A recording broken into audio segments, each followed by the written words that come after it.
took the back road because I didn't want to be seen. That sounds dramatic. It wasn't. It was a small town kind of shame, the sort that sticks to you like cigarette smoke. My girlfriend and I had just had the kind of argument where nothing gets resolved. You just run out of energy. I left her driveway with my hand still shaking on the steering wheel, jaw clenched so hard my teeth hurt, and I told myself I'd cool off on the way home. 10 minutes. That was all it should have been. If I'd taken the main road, I'd be on it with streetlights and the occasional car and the comfort of being part of the world. But the back road cut across fields and hedgerows and patches of forest, and at that hour it was empty. No witnesses, no reminders, just the low hum of tires on rough asphalt and the lights of my dashboard making my hands look pale and wrong. Her name was Erin. We'd been together a little over 2 years. Not a dramatic romance, not fireworks. It started the way most relationships in rural places start, with familiarity. We'd grown up in the same area, same school, different years, same shops, same pubs, same tired jokes about leaving and never coming back. She wanted to leave. I didn't. Or maybe I didn't want to admit I couldn't. That was the argument, boiled down. She'd been offered a job in the city, not glamorous, just better than what we had, better than scraping by, better than pretending that quiet life wasn't just another way of saying stuck.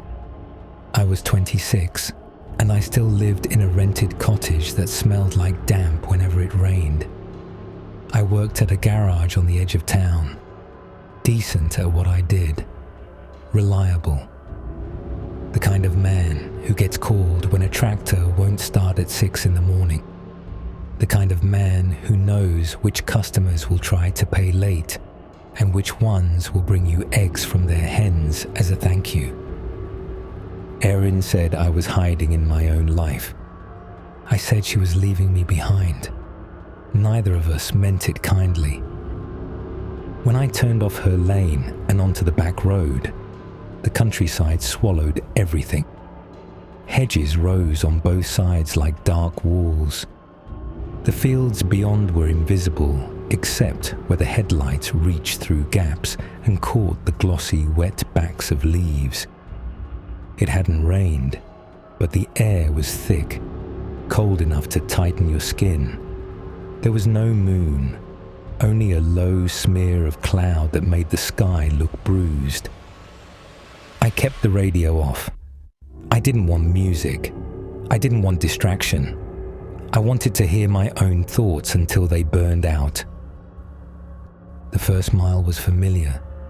I could have driven it blind, left at the old oak that leans over the ditch, past the stretch where the road dips, and in winter it floods and you have to take it slow, past the field with the sagging gate where someone always leaves it open. Then the road straightened out into a long section between open farmland. On the left, rows of bare trees marked an orchard. On the right, a pasture that in daylight looked peaceful, but at night was just a wide black emptiness. That's when I saw the hazard lights. A steady blink in the distance, low to the ground, parked on the verge. My first thought was accident. Someone hit a deer. Someone broke down. In the countryside, you don't ignore hazard lights, not if you have any decency. I slowed, eyes narrowing, trying to make out the vehicle. As I got closer, it resolved into a small hatchback, an older model, nose angled slightly into the ditch, as if it had drifted and stopped there. No headlights, just hazards. Orange blink, blink, blink, reflected weakly off wet grass. No one stood beside it. I slowed further, rolled down the window, and listened. Nothing. No engine. No voice, no footsteps, just my own car idling and the distant, constant hush of night. I pulled over behind it and put my own hazards on. The beam of my headlights washed over the back of the car, and I could see the number plate. Local, same county. I got out. The cold hit my face hard, the kind of cold that makes your eyes water. My boots sank slightly into the verge. The smell of earth and cut grass rose around me. "Hello," I called, loud enough that my voice sounded strange in the open. No answer. I walked up to the driver's side window and shone my phone torch inside. Empty. No driver, no passenger, no bags. The interior looked tidier than most. No clutter, no rubbish, almost staged. The keys were still in the ignition. That sent a little spike of unease through me, sharp and specific. People don't leave keys, not out here, not at night. I stepped back and looked around. The fields were flat and open. If someone had walked away, I should have seen them, at least as a darker shadow against the darker land. There was nobody. I tried the driver's door, locked. I moved to the passenger side, locked too. I looked at the ditch and saw tire tracks, shallow, like the car had drifted and corrected, drifted again, then given up. Nothing dramatic, not a crash. The hazards kept blinking like a heartbeat. I took my phone out and checked signal. 1 bar, then none. Of course. I stood there a moment longer, thinking through what to do like a responsible adult. I could drive on, call it in once I got a signal. I could knock on the window, but it was empty. I could check the boot, but it was locked. I could walk into a field in the dark looking for someone who might not even be there. A sensible person would leave, and I was almost sensible enough. Then I saw something on the road. Not ahead, not in the field. On the asphalt itself, just beyond the parked car, where my headlights fell. A shape, pale and irregular, like a sack. I walked toward it, slow, keeping my eyes wide, letting my phone torch swing ahead. It wasn't a sack, it was a shoe. A single shoe, placed in the middle of the lane like someone wanted it to be found. A cheap trainer, mud on the sole, laces untied. I stopped, staring at it. A single shoe is never a good sign. You don't lose one shoe by accident and keep walking. I looked from the shoe to the empty car, then to the fields again. Nothing moved. The hazard lights blinked behind me. I picked the shoe up. It was cold to the touch, stiff, as if it had been lying there for a while. And there was something else. A faint scraping line on the road, like the shoe had been dragged along the asphalt for a short distance before being left there. I followed the scrape. It led to the verge, into the grass, toward the ditch. I didn't want to. I told myself I was being stupid, that this wasn't my problem, that my only job tonight was to get home and lie awake in bed thinking about Erin and what I was going to lose if I stayed. But the image that formed in my head was simple. Someone hurt, someone confused, someone stumbling in the dark. I stepped off the road and into the grass. The ditch was shallow, more a depression than a trench, filled with weeds and damp soil. The grass on the far side was flattened in a short path leading toward the orchard trees. I shone my torch along it and saw footprints, bare footprints. Not a trail of shoes, not boots. Bare feet pressing into wet ground, toes splayed, heel deep. like someone had been running without shoes. The footprints moved in a straight line toward the orchard. Then they stopped, not gradually, not fading. Stopped, as if whoever made them had lifted off the ground. I stood there, torch shaking slightly in my hand, and listened. In the orchard, the trees were bare and skeletal. The branches made a mesh against the sky.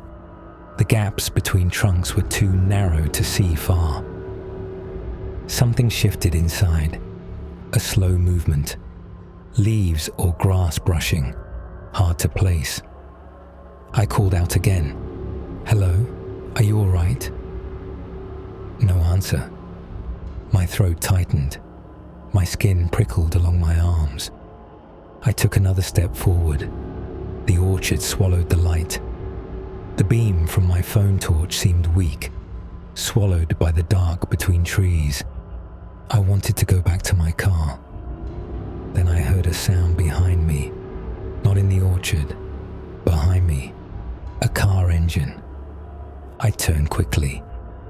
Headlights approached on the back road, coming from the direction I'd come.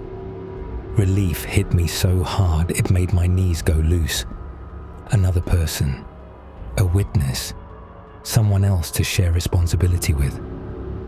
The car slowed as it neared the hazard light hatchback. Its beams swept across the road, the ditch, the fields. It pulled up behind my car and stopped. For a second, I expected a door to open. It didn't. The engine kept running.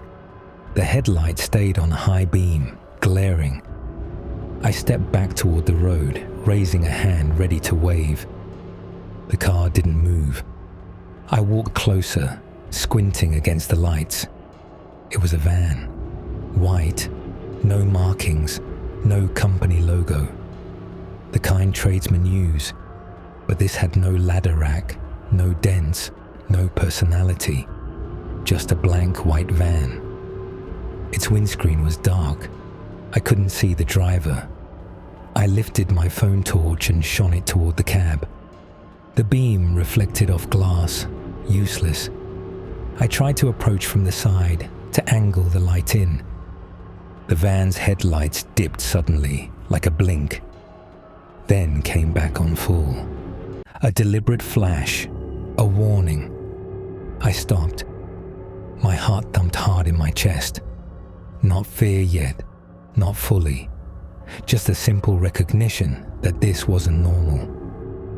I called out, "You all right there?" No answer. The van's engine revved once, a short growl. Then it rolled forward, slowly, quietly, not toward the road ahead, toward the hazard light car. It pulled up alongside it, close enough that the mirrors nearly touched, blocking the lane. And then the hazard lights on the hatchback stopped blinking. Just stopped. As if someone had turned them off from inside. But the car was still empty. I stood on the verge, frozen, watching. The van idled for a moment. Then a door slid open on the side facing away from me, toward the field. I couldn't see into it from my angle. The door stayed open. No one stepped out. The van didn't turn on an interior light. It just waited with its door open to the dark field, like it was inviting something in. My stomach rolled. I backed toward my car without taking my eyes off it. My mind ran fast, looking for explanations. A recovery van. Someone here to help. Someone who knew the owner. Someone. No. This was wrong in a way I could define without using spooky words. A recovery driver would talk, would get out, would check the car, would attach straps, would do something human. This was quiet, controlled, empty. I got to my car and opened the door. The interior light came on, warm and normal, like a refuge. I slid in, hands shaking, and locked the doors. I fumbled for the keys, then paused. Through the windscreen, I could see the open side door of the van, still facing the field, and I could see something moving in the tall grass. Not fast, not like an animal. A slow, steady displacement, as if something was pushing through without hurrying.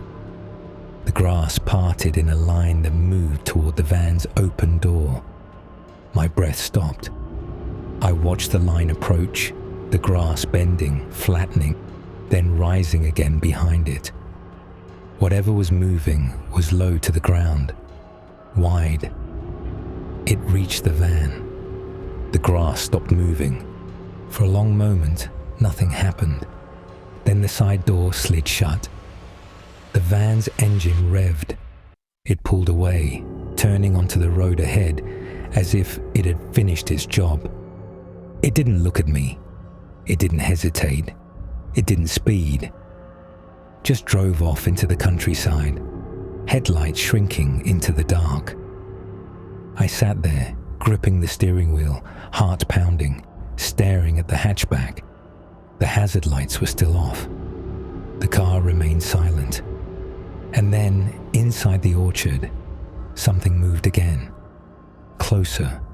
A sound like dry branches rubbing. I didn't go to investigate. Not after that. I turned my key and started my engine. My headlights flooded the road, and in their light, I saw something that made my mouth go dry. The shoe I'd picked up was no longer in my hand. It wasn't on my seat. It wasn't in my footwell. It was back on the road, placed exactly where it had been before, like I had never touched it. I stared at it, confusion splitting into pure adrenaline. My mind tried to explain it. I must have dropped it. I must have... No, I would have felt it. I would have seen it fall. It was placed. I put my car in reverse and backed up fast, tires spitting gravel, then swung around the hatchback and drove off, leaving it there with its dead hazards, leaving the orchard, leaving the shoe. I didn't slow down until I reached the main road and saw streetlights again. Only then did I realize my hands were cramping from gripping the wheel. When I got home, I sat in my car for a full minute before going inside, listening to my own breathing, staring at the dark road behind my house as if expecting that white van to glide into view. It didn't. I slept badly, woke in cold sweats, kept seeing the grass parting toward the open van door. By late morning, curiosity came back, heavy and stupid. I told myself I should report the abandoned car. That was the responsible thing. That was the adult thing. I drove to the police station and told them what I'd seen. I didn't mention the van, not at first. I started with the basics. The abandoned hatchback, keys in ignition, a shoe in the road. The desk officer listened with a blank expression, then asked for the road name. I told him. His face changed slightly. Not shock, not disbelief. Recognition. He asked how long the car had been there. I said I didn't know. I'd come across it around 1 a.m. He asked if I went into the orchard. I told him no. He nodded once, like I'd passed some test without knowing it. Then he told me, very calmly, that they'd send someone to check. I left feeling hollow. That afternoon, I drove past the area in daylight, staying on the main road until I reached the turnoff, then slowed as I approached the back road section. The fields were bright green. The orchard trees were harmless. Birds hopped along the verge. It looked ordinary. That made it worse. I reached the stretch where the car had been. It was gone. No hatchback, no shoe. No tire tracks on the verge. The grass was upright again, unflattened, like nothing had ever stopped there. I pulled over anyway, heart racing, and walked to the spot. The ditch was empty. The orchard was still. I stepped off the road and into the grass, following the line where I remembered the footprints. There was nothing. No prints. No flattened path. Only one detail remained. In the dirt at the edge of the orchard, someone had pressed a symbol into the mud. A circle, split by a vertical line, not scratched, not carved, pressed as if with a stamp. It was clean and deliberate. I stared at it a long time, then backed away.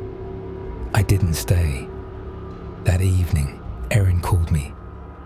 We spoke like nothing had happened, like the argument was the only important thing in the world. I didn't tell her about the back road. I didn't want her to think I was trying to scare her into staying. I didn't want to add something strange and unprovable to a relationship already strained with real problems. But over the next week, I started noticing something. The back road was busier, not with people, with absence, small things missing. A roadside sign that had been there for years suddenly gone. A gate left open that had always been closed.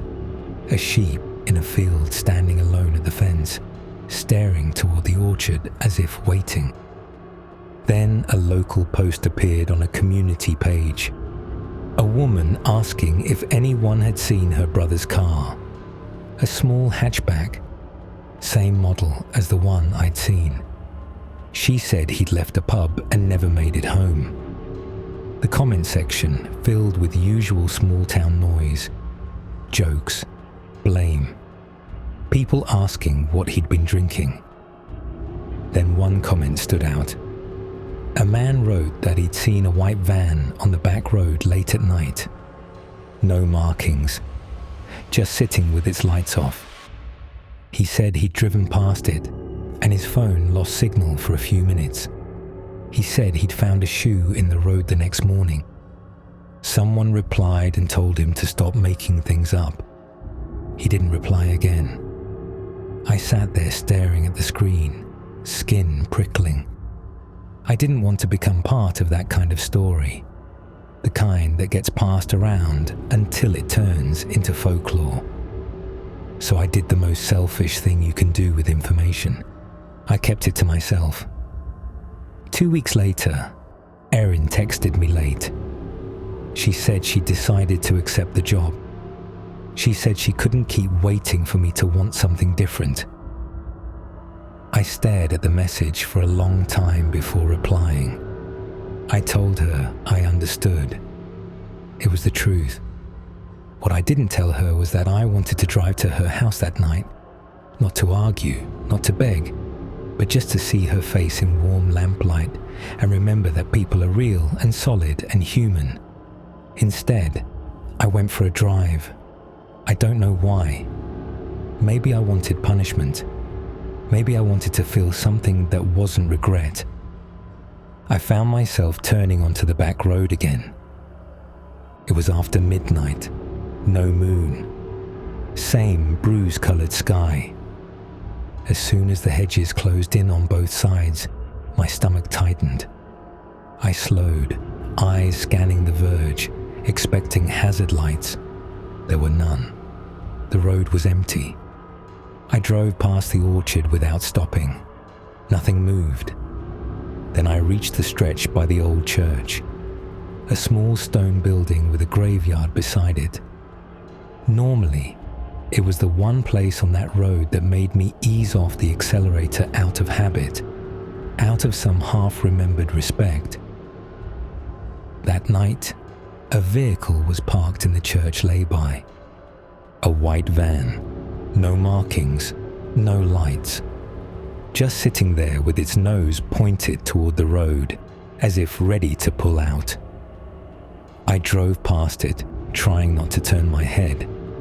In my mirror, I saw it remain still. I kept going. My phone, sitting in the cup holder, went black. Not low battery, not flicker. Black. The dashboard clock changed. It had been 12:47. Now it read 12:12. My skin went tight with cold sweat. I reached for the phone. It was dead. The radio turned on by itself. Not static, not music, just silence, amplified, as if the speakers were on and waiting. I pulled over hard on the verge, breathing fast, and stared at my clock again. 12:12. I was shaking. My mind did what minds do in panic. It looked for tricks, for faults, for any mechanical explanation. I turned the ignition off. The engine died. The radio stayed on. The silence stayed loud. I leaned forward and hit the power button. Nothing. Then, from the ditch beside my car, came a sound.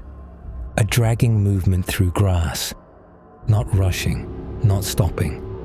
Coming closer, parallel to my door. I didn't move. I held my breath like it mattered. The sound reached the edge of the verge.